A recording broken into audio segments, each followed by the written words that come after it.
Just before I begin on my talk about the school environment. Oh, sorry, Colin. How many minutes do I have?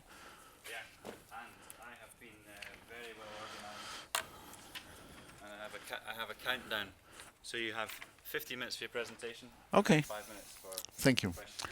But before I begin, I just want you to look up in the ceiling and see those small loudspeakers. And I just asked to get this in a special form. So from these loudspeakers, you should hear my voice in high frequencies. If you cannot, you need to go to have your hearing controlled.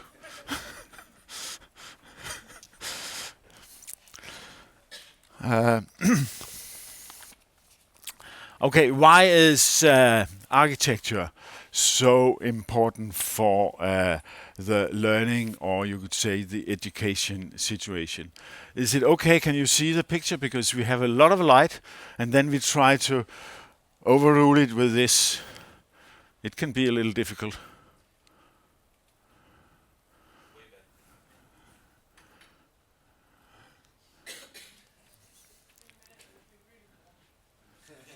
Is that okay?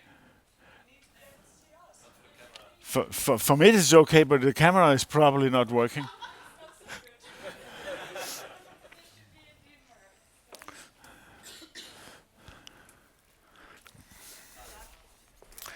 Oh, that's better. Yeah. Okay. Work with that compromise.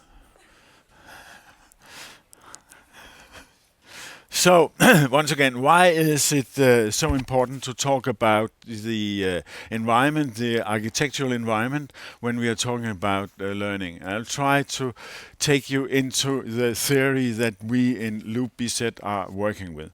And if you look at this figure, I'm sorry, I promised to stand around here so the movie can see this picture, and so I'll try to explain it from here. If you see the top, this is what we normally do in our schools. We have lectures, we have reading, and we also have some movies, some audio visuals.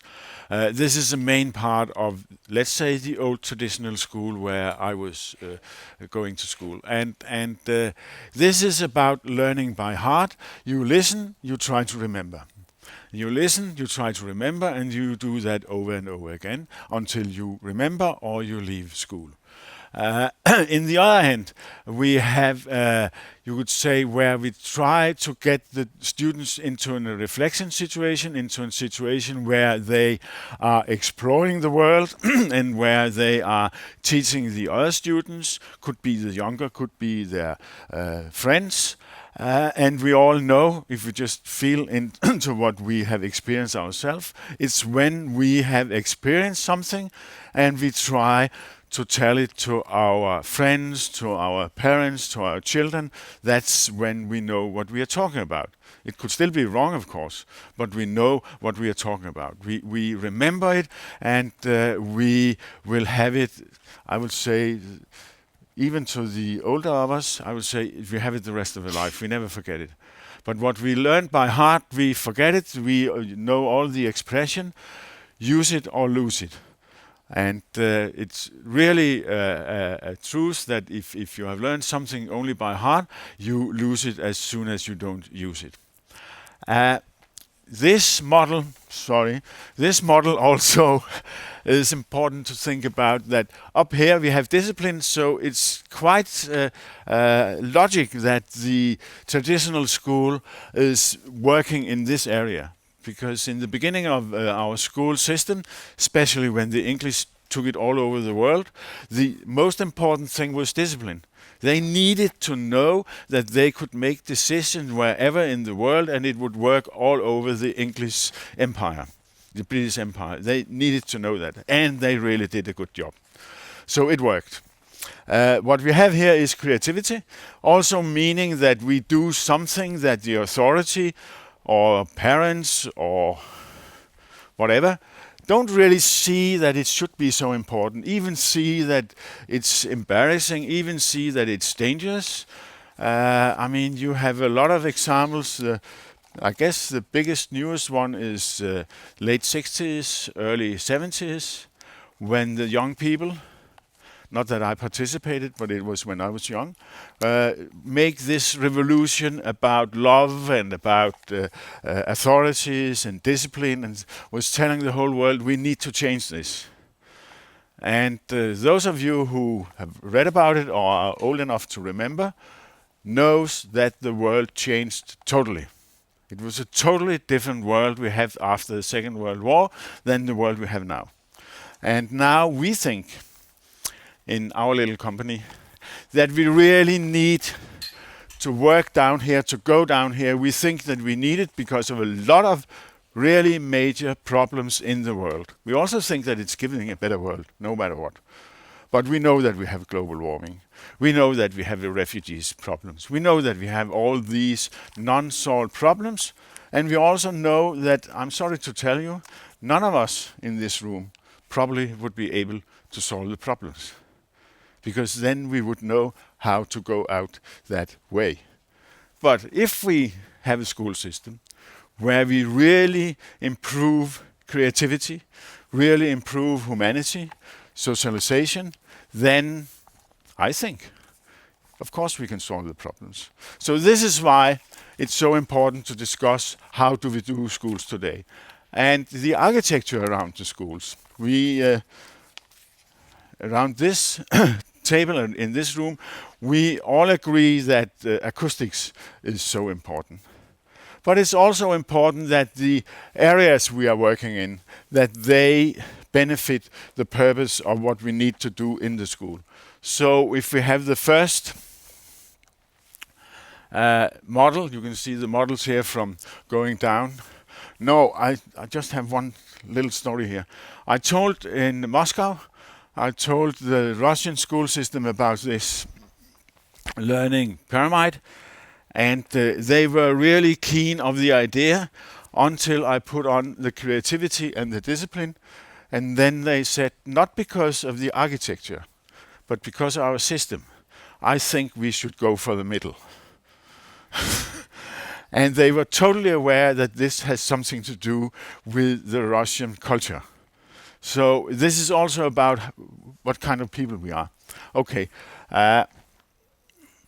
If we look at these three models, then on the left side you can see them in a 3D drawing instead. And we have the traditional system where we have a class divided and subject based, and it is a really tight structure that has a clear hierarchy and a clear control. It could also be a military base because it's the same philosophy behind what we are doing with people in these kind of areas. Control them in the corridors, have them in a room with closed door and know exactly what they're doing.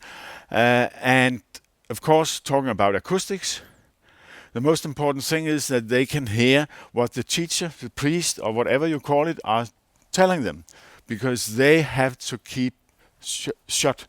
Like you just have to listen. So this is a perfect system for that. The next step in developing is in fact what we did 10, 12 years ago in this municipality in Gentofte. It was the best we knew at the time. It was just to take a little of this quite disciplined structure and just loosen it a little up so you get different areas. So you don't have this, sorry Colin, but when we came into this room, everybody knew exactly what was going on. And of course that's an advantage because we don't have to ask. But on the other hand, no one is trying to figure out how can I contribute to this new system I'm going into. No, I find my seat, sit down, and my boss even told me, you're not allowed to sit there because you have to sit where there is a blue tag. So this is exactly what we were doing in the old system. In this system, we were trying just to loosen a little up, have different possibilities, could take all the students from this area into this area and have a common lecture, and so on and so on. The last one, the learning landscape, is in fact where we went out to a school where we went from this down to this, and then 5 years later we asked them, if we would ask you today, how would you then want your school to be?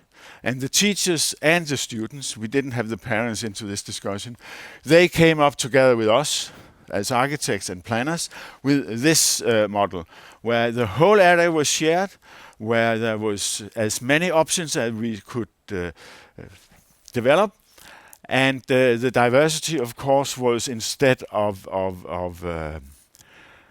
flexibility, which we think is important to really see the difference, was so that you could always find an area where you could do what you thought you were going to do.